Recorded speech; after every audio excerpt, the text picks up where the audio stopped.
사랑합니다. 아주 많이 축복합니다.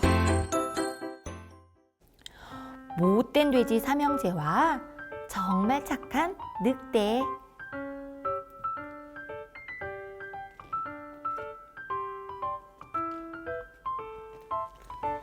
옛날 옛적 아주 작은 집에 엄마 돼지와 못된 돼지 삼형제가 살고 있었어요. 꼬마 돼지들이 얼마나 고약한지 엄마 돼지는 도저히 견딜 수가 없었지요. 어느 날 엄마 돼지가 말했어요. 너희한테 완전히 질려버렸어. 이제 너희도 다 컸으니 혼자서 살아보도록 해라. 엄마 돼지는 짐을 챙겨 못된 돼지 삼형제를 집 밖으로 쫓아냈어요.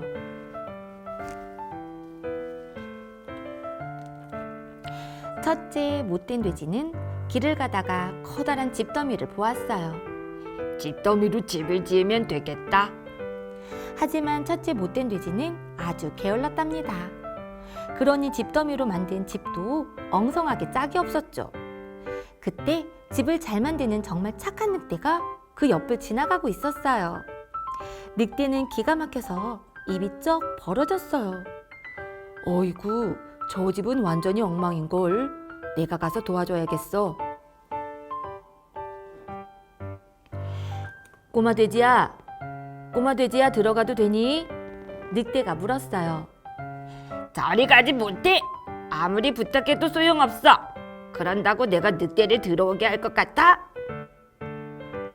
발 한쪽이라도 들어놓기만 해봐.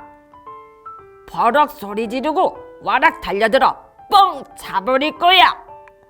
첫째 못된 돼지가 소리쳤어요. 난 그냥 도와주려던 것뿐인데. 늑대는 시무룩하게 중얼거리며 가던 길을 갔어요. 둘째 못된 돼지는 수북하게 쌓인 잔가지들을 보았어요. 잔가지들로 집을 지으면 되겠다. 둘째 못된 돼지는 첫째보다 훨씬 더 게을렀어요.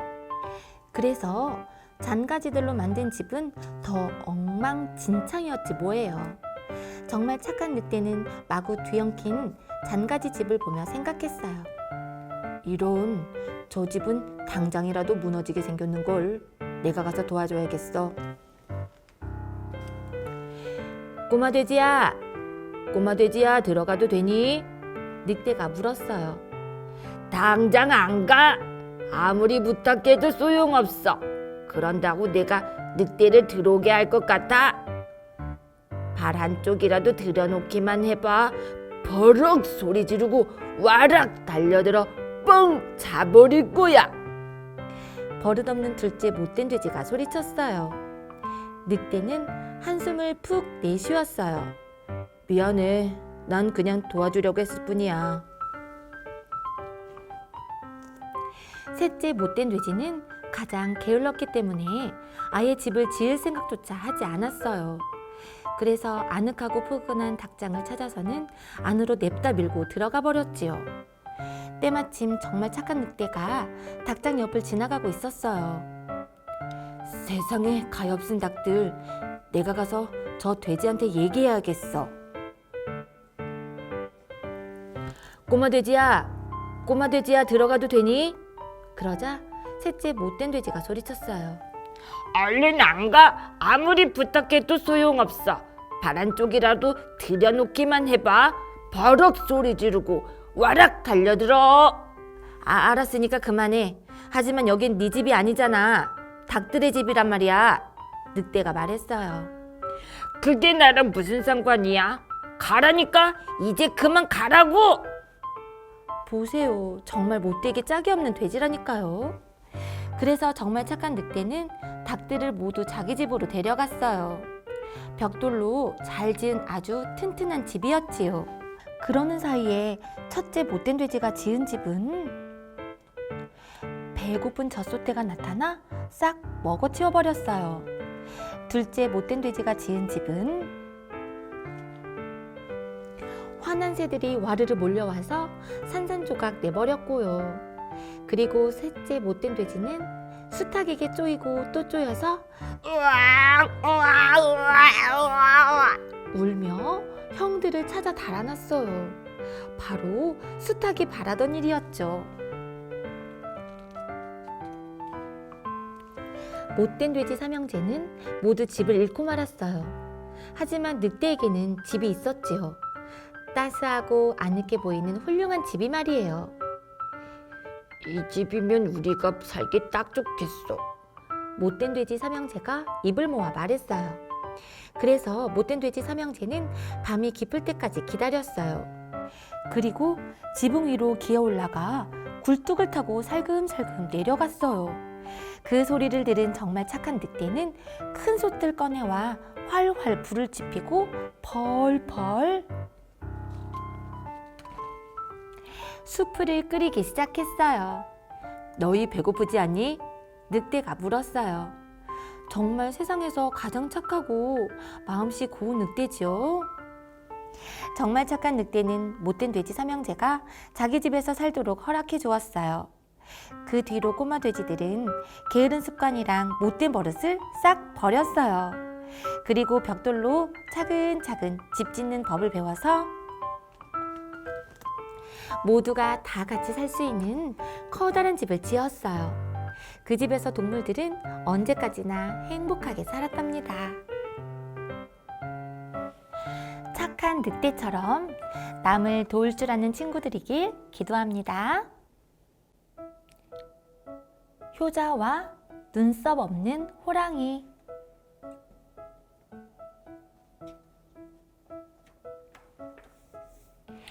옛날도 아주 먼 옛날이었대.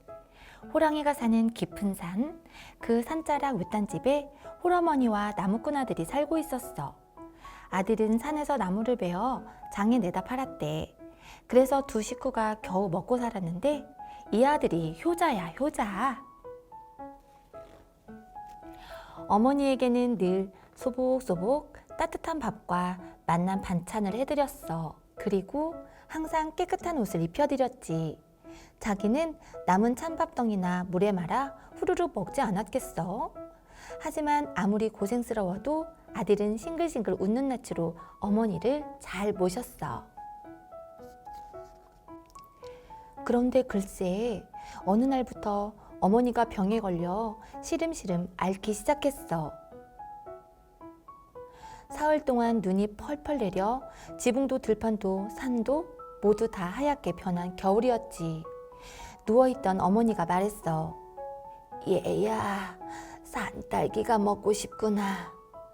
산딸기만 먹으면 내 벌떡 일어나 앉을 수 있겠다만. 그러나 한겨울에 산딸기가 어디 있겠어? 그래도 아들은 발이 푹푹 빠지는 눈 덮인 산을 이리저리 헤매고 다녔어. 기어이 산딸기를 찾으려고 말이야. 눈발이 얼굴을 마구 때렸지. 발도 손도 꽁꽁 얼었어. 마침내 더 이상 걷지도 못하게 되었을 때야.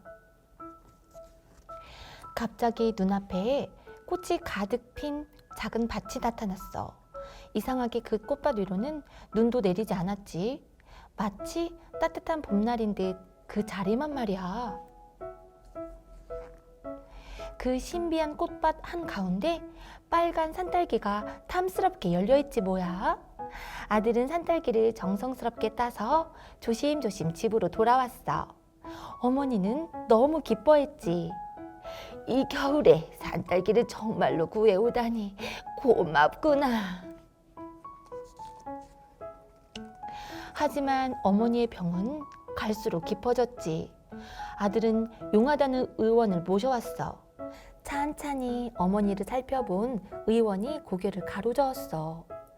에그, 자네 어머니의 병은 살아있는 호랑이의 눈썹을 다려 먹어야만 낫는 희귀한 병이라네. 호랑이의 눈썹을 대체 무슨 수로 구하겠나.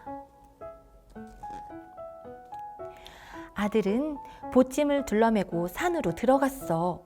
자기 목숨을 버리고서라도 어머니를 구하리라 굳게 결심하고서 말이야.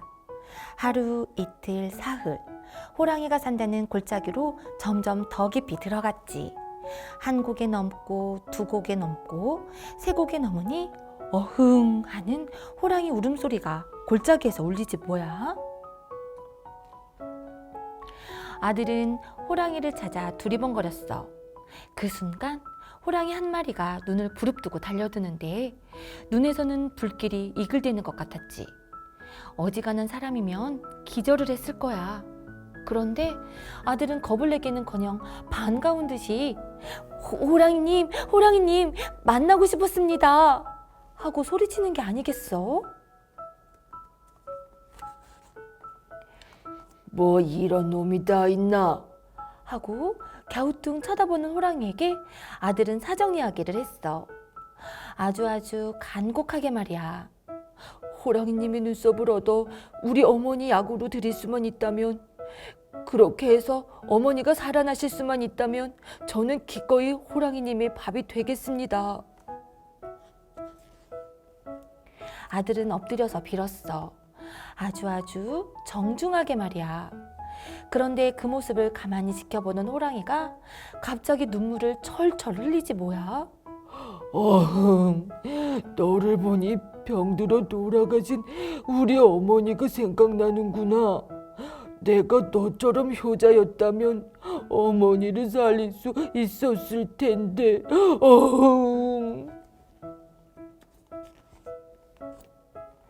호랑이가 등을 납작 낮췄어. 아들더러 올라타라는 거겠지. 아들이 호랑이 등에 올라타니 호랑이가 쌩 하고 바람처럼 빨리 달렸어. 아들이 사흘 걸려 넘은 산고개를 단박에 넘지 뭐야. 하나, 둘, 셋을 셀 동안 말이야.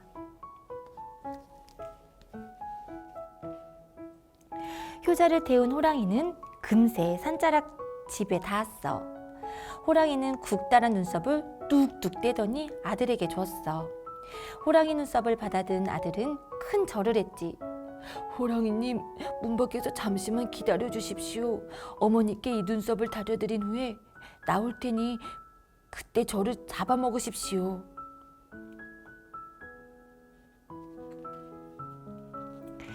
그런데 눈썹 없는 호랑이가 고개를 흔들었어. 아니야. 나는 내게서 큰 걸 배웠어. 나는 앞으로 사람만은 절대로 잡아먹지 않을 테다. 그럼 어머니 모시고 잘 살아라. 호랑이는 올 때처럼 휙 달려나가더니 금방 보이지 않았지. 호랑이 눈썹을 다려먹고 어머니는 거뜬하게 나았어. 그 후 아들은 해마다 겨울이면 귀한 꽃과 산딸기를 장에 내다 팔아 잘 살았지. 왜 그 봄날 같은 꽃밭 있었잖아. 효자에게만 보이는 꽃밭이었거든. 그리고 참, 혹시 눈썹 없는 호랑이를 만나거든 효자를 도와준 착한 호랑이라고 생각하면 틀림없이 맞을 거야. 우리 친구들도 부모님께 효도할 수 있길 기도할게요.